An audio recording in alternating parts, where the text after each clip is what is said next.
Annoncé le 7 août, le Premier ministre est monté au créneau ce jeudi 5 septembre pour confirmer la décision du chef de l'État d'augmenter les salaires dès l'année prochaine.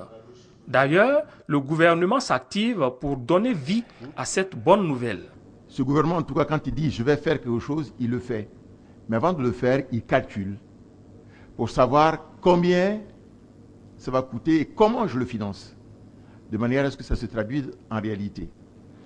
Le président finalement a décidé de cela, il y a une équipe qui travaille dessus et les décisions seront annoncées au Conseil. Vous demandez qu'on vous donne quelques éléments, je ne peux pas le donner tant que le Conseil n'a pas pris une décision. Mais les calculs seront faits et la décision donc sera annoncée à la nation par le président de la République après donc décision prise en Conseil des ministres. Mais effectivement, il va y avoir une augmentation qui sera donc opérationnelle en 2014.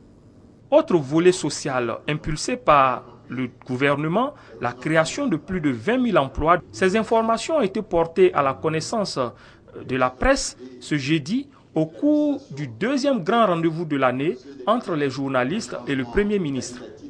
Daniel Kablan-Duncan a passé en revue les 3 axes stratégiques de l'action gouvernementale. D'abord, la sécurité et la paix. À ce niveau, le compteur marque une baisse de l'insécurité. L'indice est passé de 3,8 à 1,6 en mai 2013.